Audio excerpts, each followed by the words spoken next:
Time travel एक ऐसी topic है जिसने पूरे मानव जाति को सदियों से हैरान करती चली आई है। आपने बहुत सारे कार्टून्स या फिर एनीमे या फिर किसी न किसी मूवी में एक आदमी को तो टाइम ट्रैवल करते हुए ज़रूर ही देखे होंगे। पर क्या हो अगर आप भी टाइम ट्रैवल करके टाइम में पीछे जाओ और वहाँ पर अपने परदादा को ही ठोक दो, तो क्या जब आप यहाँ पर वापस आओगे तब आप उन एनिमे कैरेक्टर्स की तरह धीरे धीरे गायब होना चालू कर दोगे? अगर आप भी ऐसा सोचते हो तो आपका सोचना गलत है। इस सज्जन को क्या तकलीफ है भाई? क्या तकलीफ है इनको? नहीं भाई नहीं, मुझे कोई तकलीफ नहीं है, पर तकलीफ कुछ वैज्ञानिकों को है जिनका ये मानना है कि इस यूनिवर्स के कुछ लॉज होते हैं जिसके कारण आप अगर टाइम में कुछ छेड़खानी करते हो तो वहाँ से एक अल्टरनेट टाइम लाइन चालू हो जाती है और वहाँ पर कॉन्सिक्वेंसेस कुछ अलग तरीके से घटती है। और इसी कारण से जब आप यहाँ वापस आओगे तब आपके लिए सब कुछ ही नॉर्मली होगा। पर दोस्तों, आज की इस वीडियो में हम बात करने वाले हैं ऐसे कुछ इंसानों के ऊपर जिनका ये दावा है कि उन्होंने सच में टाइम ट्रैवल किए हैं। और इस वीडियो की जो लास्ट वाली कहानी है वो सचमुच में आपको रोमांचित कर देगी और आप भी इस रियलिटी को क्वेश्चन करने में मजबूर हो जाओगे। Number 1, a passenger from an unknown country.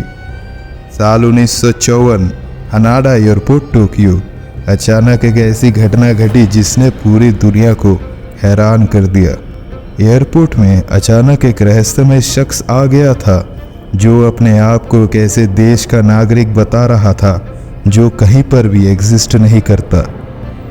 उस आदमी का पहनावा और आचरण विचरण दूसरे नॉर्मल लोगों से बहुत ज़्यादा अलग था। एयरपोर्ट के ऑफिसर्स ने जब उनसे पूछताछ की तो उसने बताया कि वो एक टोरॉइड नामक देश से आए हैं।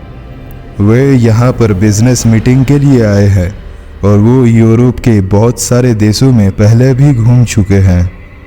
ऑफिसर्स ने जब उनका पासपोर्ट चेक किया तो सही में यूरोप के बाकी देशों के स्टैंप्स वहाँ पर सही ठीक ठाक ही लगे हुए थे। टोरॉइड नामक कोई देश की नामो निशान ना मिलने के कारण इंटरोगेशन के दौरान उसके सामने एक वर्ल्ड मैप रखा गया और उस आदमी को उस वर्ल्ड मैप में टोरॉइड को पॉइंट आउट करने के लिए दिया गया। फिर उस आदमी ने अंडोरा नामक देश के ऊपर उंगली रखते हुए कहा कि ये है उसका देश टोरॉइड, पर यहाँ टोरॉइड की जगह अंडोरा क्यों लिखा हुआ है? ऐसा देखकर ऑफिसर्स और भी ज़्यादा चौंक गए कि अचानक से एक अनजान आदमी अपने आप को ऐसे देश का नागरिक बता रहा है जो कहीं पर भी एग्जिस्ट नहीं करती। और इस आदमी का सच पता करने के लिए ऑफिसर्स ने उस कंपनी से कांटेक्ट किया और उस कंपनी ने ऐसे किसी भी आदमी को पहचानने से ही इनकार कर दिया। ऐसा होने पर ऑफिसर्स को लगा कि ये कोई शातिर अपराधी है। इस कारण से ऑफिसर्स ने उनके पूरे के पूरे सामान को जब्त कर लिया और उन्हें एक होटल के अंदर कड़ी निगरानी में रखा गया। फिर अगले दिन जब उनका कमरे का दरवाज़ा खोला गया तब वो वहाँ से गायब हो चुके थे। ऐसा होना नामुमकिन था क्योंकि खिड़की दरवाजे पहले से ही सील्ड किए गए थे और पुलिस की कड़ी निगरानी होने के बाद भी वो आदमी वहाँ से गायब हो गया था।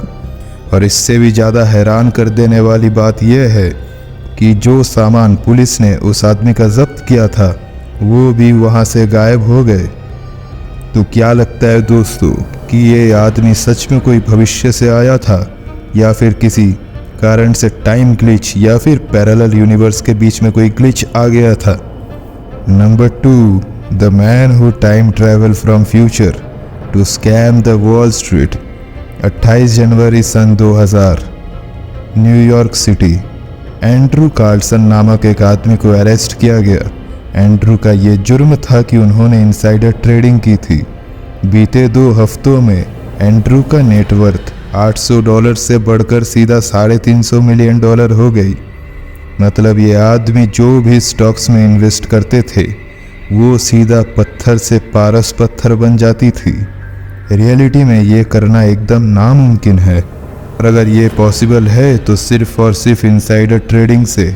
और इसीलिए जब पुलिस ने उनसे इन्फॉर्मेशन की मांग की तब उन्होंने बताया कि वह 2256 से आए हैं और उन्हें सब एग्जैक्टली पता था कि कौन सा स्टॉक कैसा परफॉर्म करने वाला है।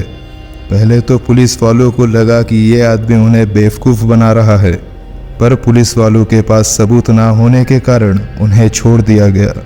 पर कुछ दिनों बाद ये पृथ्वी से एंड्रू पूरी तरह से गायब हो गए।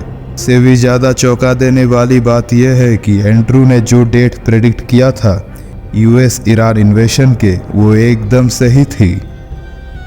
तो दोस्तों, आपको क्या लगता है कि यह आदमी सच में कोई टाइम ट्रेवलर था? अगर आपको भी ये लगता है तो आप अपना ओपिनियन कमेंट में ज़रूर से ज़रूर शेयर करें। आइए दोस्तों, बढ़ते हैं कहानी नंबर 3 पे। विक्टर गोरार्ड्स टाइम स्लिप। ये है विक्टर गोरार्ड। ये एक ब्रिटिश पायलट है। उन्होंने दोनों विश्व युद्ध में लड़ाई की थी। वह एक अनुभवी पायलट और अपने टाइम के बहुत ज़्यादा रिस्पेक्टेड व्यक्ति थे। साल 1935 विक्टर की एक दिन इंग्लैंड से स्कॉटलैंड की तरफ फ्लाइट थी और वो उनके लिए कोई नई बात नहीं थी। विक्टर पहले बहुत बार इंग्लैंड से स्कॉटलैंड और स्कॉटलैंड से इंग्लैंड की तरफ जाना आना लगा रहता था और इसकी वजह से विक्टर को बहुत अच्छी तरह से रूट का अंदाज़ा भी था। पर हर बार जब विक्टर जाते थे तब उन्हें रास्ते पर एक पुराना और सुनसान एयरपोर्ट देखने को मिलता। विक्टर उसे हर बार अनदेखा करके चले जाया करते थे। पर उस दिन जब विक्टर इंग्लैंड से स्कॉटलैंड की तरफ जा रहे थे तब सब कुछ ही नॉर्मल था। पर जब वो रिटर्न आ रहे थे तब वो उसी पुराने एयरफील्ड के पास पहुंच गए। उधर पहुंचने के साथ ही वो एक सडन वेदर चेंज को महसूस किए जो एकदम अनएक्सपेक्टेड था। बादल गरजने लगे, जोर से बारिश होने लगी। थोड़े ही समय के अंदर बारिश पूरी तरह से रुक गई। पायलट गोरार्ड अभी तक भी उस एयरफील्ड के पास ही थे, लेकिन ट्विस्ट यहाँ है दोस्तों, पहले देखा था जो एयरफील्ड को विक्टर ने, अब वो एयरफील्ड पूरी तरह से चेंज हो गई थी। नई टेक्नोलॉजी से लैस एरोप्लेन्स उधर खड़े थे, जिनको देखकर विक्टर एकदम चौंक गए, क्योंकि उस प्लेन्स का कलर येलो था। लेकिन 1940s के दौर में सब प्लेन का कलर सिल्वर हुआ करता था। विक्टर वहाँ पर कुछ लोगों को देखे जिनके कपड़े यानी यूनिफॉर्म के कलर ब्लू थे और उनके ऊपर रॉयल एयरफोर्स की लोगो बनी हुई थी। पर 1935 में रॉयल एयरफोर्स का कलर ब्राउन था। ये सब देखकर विक्टर बहुत ज़्यादा कंफ्यूज हो गए। फिर कुछ ही देर बाद वेदर चेंज हो गई, फिर से बारिश होने लगी, जोर जोर से बादल गरजने लगे और फिर कुछ ही देर के बाद बारिश फिर से रुक गई। तब तक गोरार्ड इंग्लैंड पहुंच गए थे। फ्लाइट लैंड होने के साथ ही वो प्लेन से उतर गए और वो बहुत ज़्यादा घबराए हुए थे। इससे बहुत सारे लोग उनके पास पहुंच गए।